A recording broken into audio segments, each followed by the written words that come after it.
महाभारत कथा कर्ण का जन्म। धृतराष्ट्र, पांडु और विदुर के लालन पालन का भार भीष्म के ऊपर था। तीनों पुत्र बड़े होने पर विद्याध्ययन के लिए भेजे गए। धृतराष्ट्र बल विद्या में, पांडु धनुर्विद्या में तथा विदुर धर्म और नीति में निपुण हुए। युवा होने पर धृतराष्ट्र अंधे होने के कारण राज्य के उत्तराधिकारी न बन सके। विदुर दासी पुत्र थे, इसलिए पांडु को ही हस्तिनापुर का राजा घोषित किया गया। भीष्म ने धृतराष्ट्र का विवाह गांधार की राजकुमारी गांधारी से कर दिया। गांधारी को जब ज्ञात हुआ कि उसका पति अंधा है, तो उसने स्वयं अपनी आंखों पर पट्टी बांध ली। उन्हीं दिनों यदुवंशी राजा शूरसेन की पोषित कन्या कुंती जब सयानी हुई तो पिता ने उसे घर आए हुए महात्माओं के सेवा में लगा दिया। पिता के अतिथिगृह में जितने भी साधु महात्मा, ऋषिमुनि आदि आते, कुंती उनकी सेवा मन लगाकर किया करती थी। एक बार वहां दुर्वासा ऋषि आ पहुंचे। कुंती ने उनकी भी मन लगाकर सेवा की। कुंती की सेवा से प्रसन्न होकर दुर्वासा ऋषि ने कहा, पुत्री, मैं तुम्हारी सेवा से अत्यंत प्रसन्न हुआ हूँ। तुझे एक ऐसा मंत्र देता हूँ जिसके प्रयोग से तू जिस देवता का स्मरण करेगी वह तत्काल तेरे समक्ष प्रकट होकर तेरी मनोकामना पूर्ण करेगा। इस प्रकार दुर्वासा ऋषि कुंती को मंत्र प्रदान करके चले गए। एक दिन कुंती ने उस मंत्र की सत्यता की जांच करने के लिए एकांत स्थान पर बैठकर उस मंत्र का जाप करते हुए सूर्यदेव का स्मरण किया। उसी क्षण सूर्यदेव वहां प्रकट होकर बोले, देवी, मुझे बताओ कि तुम मुझसे किस वस्तु की अभिलाषा करती हो। मैं तुम्हारी अभिलाषा अवश्य पूर्ण करूंगा। इस पर कुंती ने कहा, हे देव, मुझे आपसे किसी भी प्रकार की अभिलाषा नहीं है। मैंने तो केवल मंत्र की सत्यता परखने के लिए ही उसका जाप किया है। कुंती के इन वचनों को सुनकर सूर्यदेव बोले, कुंती, मेरा आना व्यर्थ नहीं जा सकता। मैं तुम्हें एक अत्यंत पराक्रमी तथा दानशील पुत्र प्रदान करता हूँ। इतना कहकर सूर्यदेव अंतर्ध्यान हो गए। कुंती ने लज्जावश यह बात किसी से नहीं कह सकी। समय आने पर उसके गर्भ से कवचकुंडल धारण किए हुए एक पुत्र उत्पन्न हुआ। कुंती ने उसे एक मंजूषा में रखकर रात्रि बेला में गंगा में बहा दिया। वह बालक बहता हुआ उस स्थान पर पहुंचा जहां पर धृतराष्ट्र का सारथी अधिरथ अपने अश्व को गंगा नदी में जल पिला रहा था। उसकी दृष्टि कवचकुंडलधारी शिशु पर पड़ी। अधिरथ निसंतान था, इसलिए उसने बालक को अपने छाती से लगा लिया और घर ले जाकर उसे अपने पुत्र के जैसा पालने लगा। उस बालक के कान अति सुंदर थे, इसलिए उसका नाम कर्ण रखा गया। कर्ण की रुचि अपने पिता अधिरथ के समान रथ चलाने की बजाय युद्धकला में अधिक थी। कर्ण और उसके पिता अधिरथ आचार्य द्रोण से मिले, जो कि उस समय युद्धकला के सर्वश्रेष्ठ आचार्यों में से एक थे। द्रोणाचार्य उस समय कुरु राजकुमारों को शिक्षा दिया करते थे।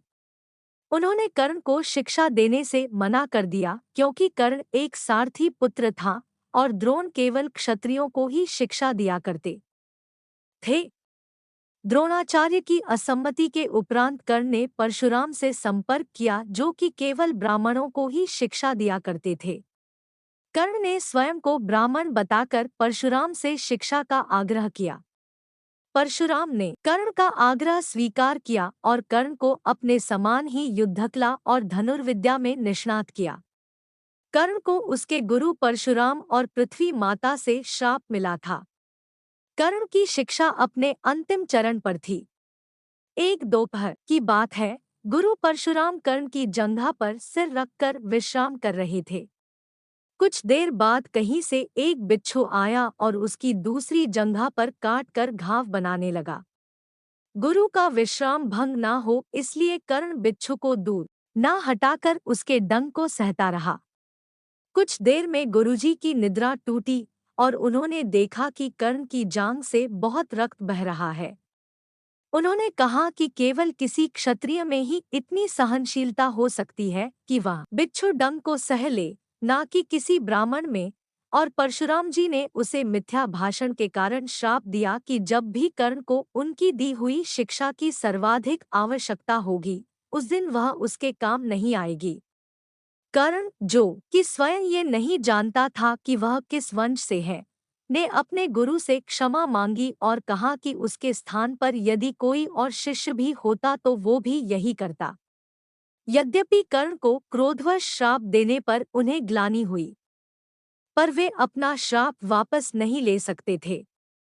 तब उन्होंने कर्ण को अपना विजय नामक धनुष प्रदान किया और उसे ये आशीर्वाद दिया कि उसे वह वस्तु मिलेगी जिसे वह सर्वाधिक चाहता है, अमिट प्रसिद्धि। कुछ लोक कथाओं में माना जाता है कि बिच्छू के रूप में स्वयं इंद्र थे, जो उसकी वास्तविक क्षत्रिय पहचान को उजागर करना चाहते थे। परशुराम जी के आश्रम से जाने के पश्चात कर्ण कुछ समय तक भटकता रहा। इस दौरान वह शब्दभेदी विद्या सीख रहा था। अभ्यास के दौरान उसने एक गाय के बछड़े को कोई वन्य पशु समझ लिया और उस पर शब्दभेदी बाण चला दिया और बछड़ा मारा गया। तब उस गाय के स्वामी ब्राह्मण ने कर्ण को श्राप दिया कि जिस प्रकार उसने एक असहाय पशु को मारा है, वैसे ही एक दिन वह भी मारा जाएगा जब वह सबसे अधिक असहाय होगा और जब उसका सारा ध्यान अपने शत्रु से कहीं अलग किसी और काम पर होगा। इस प्रकार कर्ण परशुराम का एक अत्यंत परिश्रमी और निपुण शिष्य बना। गुरु द्रोणाचार्य ने अपने शिष्यों की शिक्षा पूरी होने पर हस्तिनापुर में एक रंगभूमि का आयोजन करवाया। रंगभूमि में अर्जुन विशेष धनुर्विद्या युक्त शिष्य प्रमाणित हुआ।